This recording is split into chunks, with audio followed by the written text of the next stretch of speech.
ఏంటమ్మా మీ సమస్య చెప్పండి. ఏం లేదు, మా కోడలు వేరు కాపురం పెడతా అంటాంది. ఎంత చెప్పినా ఇంటలేదు. రోజు లొలి ఎత్తాంది. కలిసుందామని నేను చెప్తుంటే ఇంటలేదు. మీరన్నా చెప్పండి, ఊరికి పెద్ద దిక్కు. ఏంటమ్మా సుమతి, మీ అత్త చెప్పింది విన్నావు కదా. కలుసుందాం, అందరము కలిసి పనులు చేసుకుందాము, ఐకమత్యంగా ఉందాము, విడిపోవడం ఇష్టం లేదు అంటుంది. నువ్వేమంటావమ్మా? నేనైతే కలిసుందామని అనుకోవడం లేదు. మేము వేరు కాపురమే పెడతాము. మా అత్తతోని కలిసుండే ప్రసక్తే లేదు. అత్తతో నీ కలిసి ఉంటే నీకేం ఇబ్బంది అవుతుందమ్మా? మా అత్తమ్మకు ముగ్గురు కొడుకులు ఉన్నారు. ఒక కొడుకేమో హైదరాబాద్ ఉంటారు, ఇంకో చిన్న కొడుకు ఏమో దుబాయ్లో ఉంటారు. అందరూ బాగానే ఉన్నారు, సంతోషంగానే ఉన్నారు. నేను మాత్రం అత్తమామలకు సేవ చేసుకుంటూ ఉండాలా? ఏదో ఒక మాట ఏదో ఒకటి అంటూనే ఉంటుంది ఎప్పుడు. నేనెందుకు పడాలి, నేనెందుకు చేయాలి? నేను విడిగా ఉంటే నాకు ఎలాంటి ఆర్భాటము ఎలాంటి గొడవలు ఉండవు కదా. నేను బాధపడాల్సిన అవసరం కూడా ఉండదు. ఏదో ఒకటి పొద్దున లేస్తే ఏదో ఒక గొడవ. ఇక ఇంత చాకరీ నేనెందుకు చేయాలి? అక్కడ ఉన్న పెద్ద కోడలు సంతోషంగానే ఉంటుంది హైదరాబాద్లో, చిన్న కోడలు దుబాయ్లో ఉండి సంతోషంగా ఉంటుంది. ఒక్కరోజు వచ్చి చూసి పోయిన పాపాన లేదు. నేనెందుకు చూసుకుంటాను? ఇక నేను కూడా వేరు పడతాను. నేను ఉండను. అయ్యో రాజు, నువ్వేం మాట్లాడవేంటి? నువ్వేమంటావు? నాకు మాత్రం ఉండదా కలిసి ఉండాలని? నేనెందుకు మా అమ్మ నుంచి విడిపోవాలనుకుంటాను? ఈ కాలం పెళ్ళాళ్ళు చెప్తే వినేటట్టు ఉన్నారా ఏంటి? వాళ్ళ మాటకు ఎదురు చెప్పగలమా? అసలే నెగలనీయట్లేదు. ఇక నేనేం చేయలేనిక. నువ్వేమంటావమ్మా సావిత్రమ్మ? అయ్యో, కుటుంబం అన్న తోత కొన్ని కలహాలు కొన్ని గొడవలు ఉంటాయి. కోడలన్న తోత సర్దుకపోవాలి. మేమైతే వెనకట ఎన్నో భరిస్తూ ఎన్నో మాటలు పడుతూ పనులు చేశాము. ఇప్పటి తరం వాళ్ళు ఒక్క మాట కూడా అంటే ఓచుకోవడం లేదు.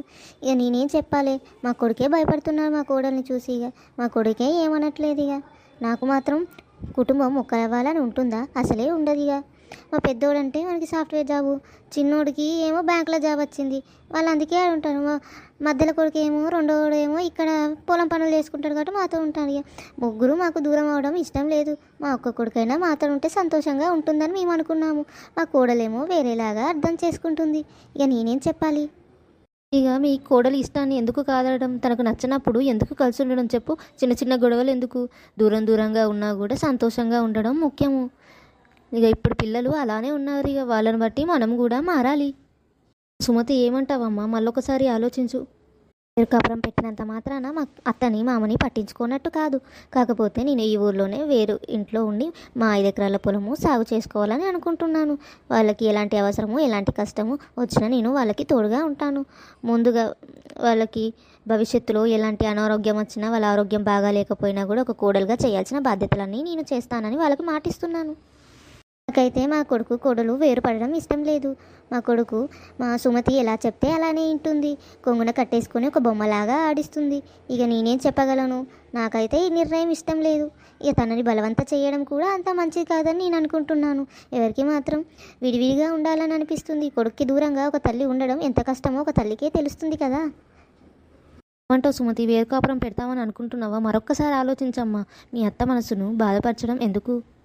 ఇప్పుడు మా అత్త చెప్పింది నేనుంటే తర్వాత భవిష్యత్తులో నేను బాధపడాలి. తను అనే మాటలకు పొద్దున లేవకపోయినా ఓర్చుకోదు. కాస్త 10-5 నిమిషాలు లేట్ అయినా కూడా ఓర్చుకోదు. కాస్త కూరలో కానీ లేకపోతే అన్నం మెత్తగైనా ఉప్పు ఎక్కువైనా కూడా ఏదో ఒక మాట అంటూనే ఉంటుంది. నా గురించి బయటి వాళ్ళకి చాడీలు చెప్తూనే ఉంటుంది. నేను ఎందుకు మాటలు పడాలి? నేను ఎందుకు వాళ్ళకి చేయాలి? వాళ్ళతో కలిసి ఎందుకు ఉండాలి అని అనుకుంటున్నాను. నేను మా అత్త అనే మాటలను భరించడం నా వల్ల కాదు. అందుకే నేను దూరంగా ఉంటున్నాను. అలా అని తన మీద నాకు ద్వేషమేమీ లేదు. కానీ తన అనే మాటలే నాకు చాలా బాధగా అనిపిస్తున్నాయి. మా అత్తమ్మ తన కూతుర్ని ఒకలాగా తన కోడల్ని ఒకలాగా చూసుకుంటుంది.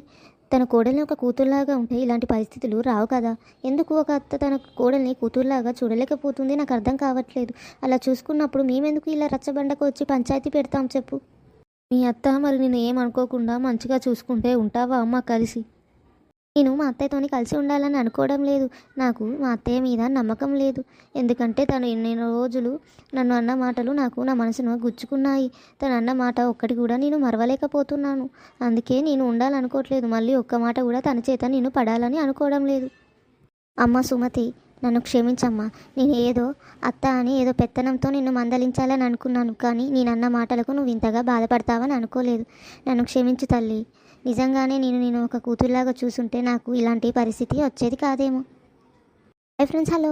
మీరందరూ బాగానే ఉన్నారు కదా? ఈ వీడియో మీరు చూసే ఉంటారని నేను అనుకుంటున్నాను. మీకు బాగా నచ్చిందని నేను అనుకుంటున్నాను. సో మీరు ఇలాంటి మరికొన్ని వీడియోస్ చూడాలనుకుంటే అదేనండి, మన హెచ్వి కార్టూన్ క్రియేషన్ని సబ్స్క్రైబ్ చేయండి. కిందున్న బెల్ ఐకాన్ని క్లిక్ చేయండి. మీరు ఎప్పుడైతే నాకు సబ్స్క్రైబ్ చేస్తారో అది నాకు ఒక ఎంకరేజ్మెంట్ లాగా ఉంటుంది. మీ సపోర్ట్తోనే నేను ఇలాంటి వీడియోస్ చేయగలను. మీ సపోర్ట్ నాకు ఎంతో అవసరం అండి. దయచేసి సబ్స్క్రైబ్ చేయండి. అదేనండి, HV cartoon creations. Bye bye friends, take care.